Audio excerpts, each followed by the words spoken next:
Good morning, friends. I'm Dr. Manu Madan. I'm a DM from AIIMS, currently working as senior consultant at Medanta Hospital, Noida. तो आज हम बात करेंगे sleep apnoea के बारे में। जैसा नेम बताता है, स्लीप और एपनिया। एपनिया मतलब सांस ना आना, और जो सोते हुए होते हैं उसे बोलते हैं स्लीप एपनिया। अब इसकी कुछ मेजर वजह होती हैं। अगर हम बड़े लोगों की बात करें तो अगर किसी का वज़न ज़्यादा है, गले में फैट ज़्यादा है, तो सांस की पाइप हमारी रुक जाती है।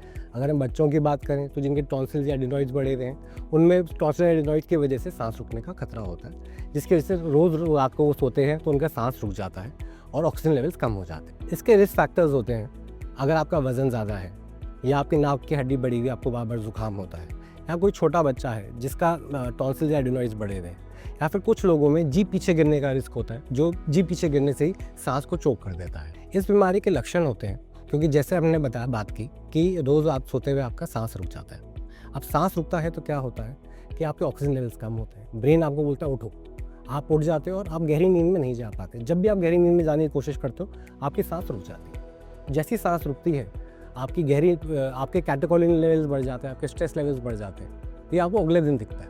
आपको सुबह उठ के लगे आपका सिर भारी है, जैसे नींद पूरी नहीं हुई, दिन में नींद ज़्यादा आएगी, दिन में थकावट रहेगी, आप कॉन्सेंट्रेट नहीं कर पाओगे, रात को यूरिन ज़्यादा आ सकता है। तो ये कॉमन लक्षण है। अगर आपको ऐसे लक्षण आ रहे हैं तो आपको टेस्ट करा लेना चाहिए। अब टेस्ट क्या करवाना है?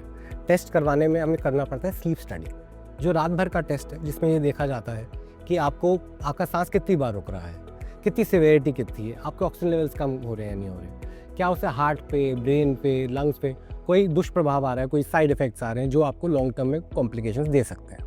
तो अगर आपको ये डायग्नोज हो जाती है बीमारी, तो दो चीज़ें तो आपको इमीडिएटली कर लेनी चाहिए। वो है वज़न कम करने की कोशिश और करवट में सोना। वज़न कम करने से क्या होगा, जो गले में फैट है वो कम हो जाएगा, आपका रास्ता चौड़ा हो जाएगा।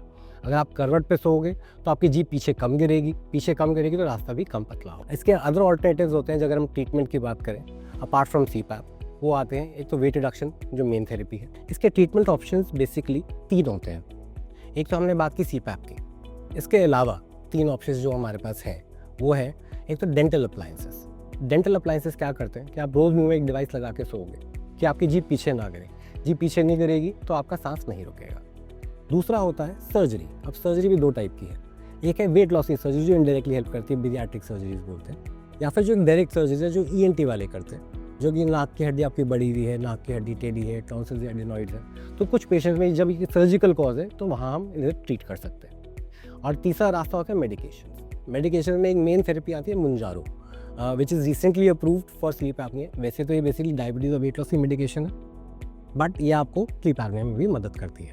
तो अगर आपने स्लीप एपनिया का ट्रीटमेंट स्टार्ट किया तो आप क्या उम्मीद कर सकते हो? इससे ये उम्मीद कर सकते हो कि आपने सीपैप लगाया तो आपका रोज़ सोते हुए सांस नहीं रुकेगा, आप गहरी नींद में जा पाओगे, सुबह आपको रिफ्रेश लगेगा, आप में एनर्जी ज़्यादा रहेगी, आपकी कॉन्सेंट्रेशन बेटर रहेगी, आपकी हार्ट हेल्थ भी बेटर हो सकती है। हमारे पास कई पेशेंट्स आते हैं जिनका BP कंट्रोल नहीं हो रहा, दवाइयाँ वो 3-3, 4-4 दवाइयाँ ले रहे हैं, बट एक बार सीपैप का ट्रीटमेंट शुरू किया, उनके स्ट्रेस लेवल्स कम हुए, इवन BP भी कम हो जाता है उन पेशेंट्स का।